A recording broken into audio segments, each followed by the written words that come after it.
একদিন একটা ভয়ানক ডাইনি টুনিকে রেলের উপর বেঁধে রেখে দেয়। তখন টুনি অনেক কান্নাকাটি করতে থাকে। তখন ডাইনি বলে, টুনি তোকে দেখে আমার খুব আনন্দ হচ্ছে, একটু পরে ট্রেনে তোকে চেপে মেরে যাবে। বলতে না বলতে এদিকে ট্রেন দ্রুতগতিতে আসছিল। টুনি এসব শুনে খুব কান্নাকাটি করতে থাকে।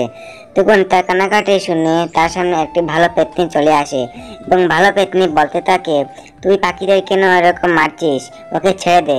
ডাইনি বলে, আমি ছেড়ে দিতে পারি, সহজে ভিডিওতে লাইক করে চ্যানেলটি সাবস্ক্রাইব করে দিয়ে আমি ছেড়ে দেবেন।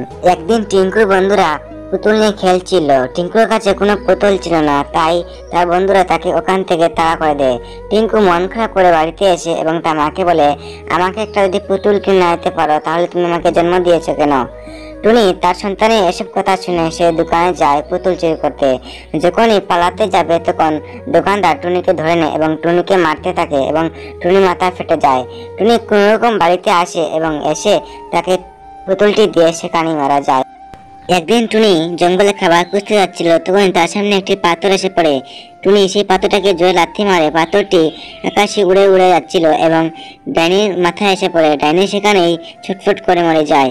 তখনই টুনি সেখানে দৌড়িয়ে আসে এবং সে পাথরের আঘাতে ডাইনি সেখানে মারা যায়। তখন টুনি ডাইনিটিকে তার মাথার উপরে নিয়ে এবং সাধু বাবার কাছে চলে যায়। সাধু বাবাকে সব কথা খুলে বলে। তখন সাধু বাবা বলে, সবাই যদি ভিডিওতে লাইক করে চ্যানেলটি সাবস্ক্রাইব করে দেয় তাহলে আমি তো ডাইনিকে বাঁচাতে পারবো।